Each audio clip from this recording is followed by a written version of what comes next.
मैंने जो सही कहा, लगातार हम देख रहे हैं। बजट में बोलो, बजट में बोलो, ज्यादा बोलने की जरूरत नहीं है। टाइम है, 15 मिनट का टाइम मुझे दिया गया है। मैं 15 मिनट बोलूंगा, पूरा बोलूंगा। आप चुप रहिए। लोकसभा चुनाव के दौरान नौहर में गए थे, वो क्या कह के आपको पता है कि हमारा विधायक अभिषेक मटोरिया है। मैं उनको पूछना चाहता हूं, अगर आपका वो विधायक है तो बिठाइए सदन में, दिखाइए मुझे बिठाकर और बोल के दिखाइए आपका विधायक है, क्योंकि जनता विधायक चुनती है और जनता ही सदन में बेचती है। और आपने उसका परिणाम भी देखा, जनता ने 17,500 वोटों से भारतीय जनता पार्टी को हरा के भेजा। और आपको ज्ञान देने की जरूरत नहीं है। आप नीचे बैठिए, नीचे बैठिए। माननीय मंत्री महोदय जो भी कहेंगे, मुझे सभापति कहेंगे, आप नहीं कह सकते। आप नीचे। इस सदन के नेता, धन्यवाद, आभार कि आपने मुझे बजट पर चर्चा पे बोलने का अवसर दिया। माननीय सभापति महोदय, जो यह बजट दिया कुमारी जी के द्वारा पेश नहीं किया गया, बल्कि उनके द्वारा तो मात्र पढ़ाया गया बजट है। क्योंकि जब दिया कुमारी जी बजट पढ़ रही थी, न तो उनके चेहरे पे कोई खुशी थी, न उनके चेहरे पे मुस्कान थी, और ना ही उनके अंदर ये आत्मविश्वास था कि वो राज्य सरकार का वित्त मंत्री के रूप में बजट पेश कर रही है। क्योंकि उनको तो मात्र बजट पढ़वाया गया है। आज इस बजट के अंदर घोषणाओं के शब्द से ज्यादा प्रस्तावित शब्द इसमें ज्यादा हैं, और वो ज्यादा विकास के कार्य है जिसमें पूर्ववर्ती कांग्रेस की सरकार ने उन कार्यों को या तो घोषणा की या उनके लिए बजट स्वीकृत किया, उनको तोड़ मरोड़ कर इस बजट में पेश करने का काम इस भारतीय जनता पार्टी की सरकार ने किया है। हम पिछले 3 दिनों से पक्ष व विपक्ष के इस बजट से बहस के अंदर चर्चा सुन रहे हैं, और माननीय सत्ता पक्ष के सदस्यों के द्वारा बहुत बड़ी बड़ी बातें की जा रही है। संविधान की बात की जा रही है, लोकतंत्र की रक्षा की बात की जा रही है, देश के प्रधानमंत्रियों की वाहवाही की जा रही है। लेकिन शायद उनको ये पता नहीं कि चुनाव में देश की जनता ने इनको आईना दिखाने का काम किया है। अगर आप लोकतंत्र की बात करते हैं तो लोकतंत्र उस दिन कहां चला गया था जब देश की लोकसभा के अंदर 100 से अधिक सांसदों का निलंबन एक साथ किया गया था, क्योंकि सांसद आपके खिलाफ कोई आवाज न उठा सके। उस दिन देश का लोकतंत्र कहां चला गया था जब देश के अन्नदाता, देश का पेट भरने वाले हमारे किसान दिल्ली की सड़कें घेर कर बैठे थे। 750 किसानों ने शहादत देने का काम किया था। उस दिन देश का लोकतंत्र कहां चला गया था जब देश के 2 मुख्यमंत्रियों को आपने जेल में डालने का काम किया, और आपकी ईडी उनके खिलाफ किसी भी तरह का दोष जुर्म नहीं कर पाई। उस टाइम देश का लोकतंत्र कहां चला गया था? उस दिन देश का संविधान कहां चला गया था? तो हमारे देश का नाम रोशन करने वाली हमारी बहन बेटियां दिल्ली की सड़कों पर बैठकर आपके भाजपा के सांसद के खिलाफ जब आवाज उठा रही थी, उस दिन आपका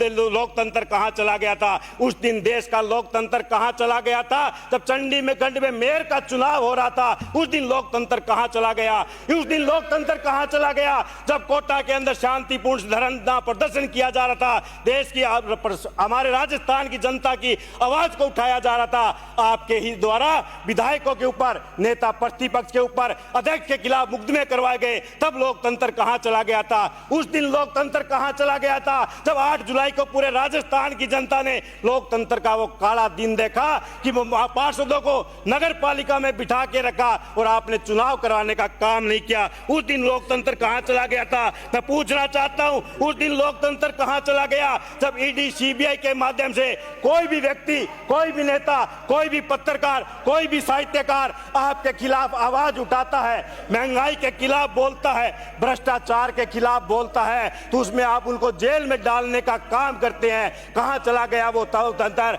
आपके मुख से संविधान की बातें, आपके मुख से लोकतंत्र की बातें अच्छी शोभा नहीं देती। क्यों? आप तो वो लोग हैं जो मुंह में राम रखते हैं, बगल में छुरी रखते हैं। आप कहते कुछ और है, करने का काम कुछ और करते हैं। चुनाव के दौरान देश के प्रधानमंत्री जो 140 करोड़ जनता के प्रधानमंत्री थे, चुनावी रैलियों में जब जा रहे थे, चुनाव में जब वो जा रहे थे, जब देश का किसान, देश का युवा, देश का मजदूर उनके मुख से यह सुनना चाहता था कि हमने किसानों के लिए क्या किया, हमने युवाओं के लिए क्या किया, हमने बेरोजगारों के लिए क्या किया, तब हमें शर्म आई कि हमारा देश का प्रधानमंत्री देश में भय पैदा करने के लिए, देश में भाईचारा खत्म करने के लिए यह कह रहा था कि महिलाओं के मंगलसूत्र छीन लेंगे, आपकी भैंस चोरी कर लेगा।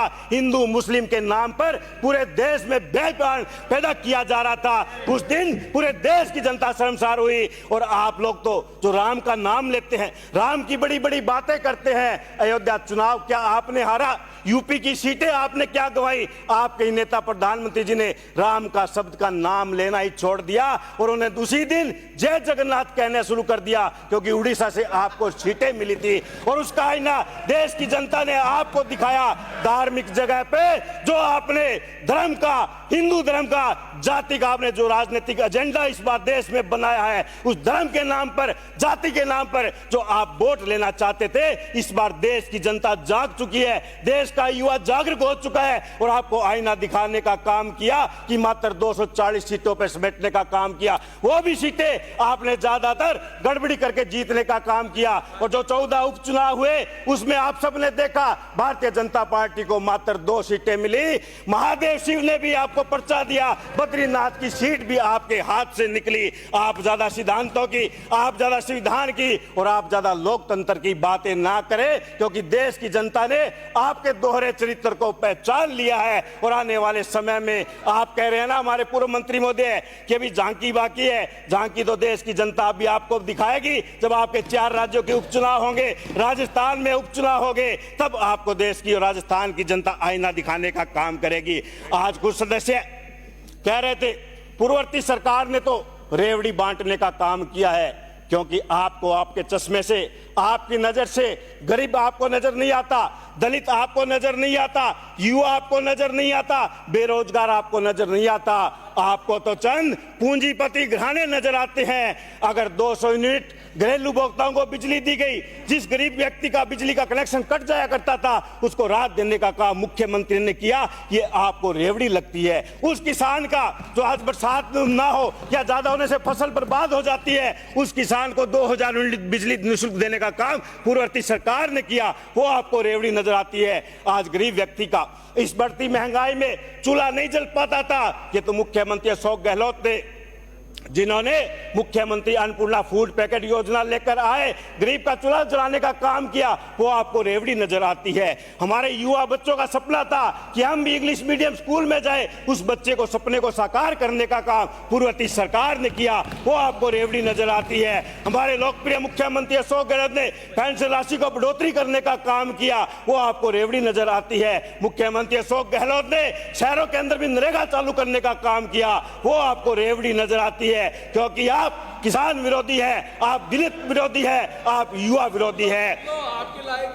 आज देश में कहते हैं हमने बुलेट प्रूफ ट्रेन चला दी, हमने वंदे मातरम ट्रेन चला दी, हमने एयरपोर्टों का विकास करवा दिया, तो आप ये भी तो बताएं गांव के अंतिम छोर पे जो दलित बेटा है, युवा बेरोजगार बेटा है, जिसके घर की जिम्मेवारी उसके कंधे पर है, उस युवा बेरोजगार के लिए आपने क्या किया है? आज भी 70 सालों के बाद गरीब जो अंतिम छोर पे बैठा है, जो बगैर बिजली के बैठा है, बगैर पानी के बैठा है, उसके लिए आपने क्या किया? ये तो आप बताएं। आपने एक काम किया है, सरकार बनने के बाद पूर्ववर्ती सरकार की योजना को बंद करने का काम किया, उनके नाम को बदलने का काम किया, और जो जो जन कल्याणकारी योजनाएं सरकार के द्वारा चलाई गई थी। आज मैं मेरे क्षेत्र में बात करूं, हमारे सदन के नेता माननीय सभापति महोदय, मेरा 15 मिनट का टाइम है, संसदीय कार्य मंत्री के इशारों पर आप घंटी बजाने का काम ना करें, यह मेरा आपसे निवेदन है, संरक्षण है। आप मेरा टाइम लिख लीजिए, 15 मिनट का मुझे टाइम दिया गया है।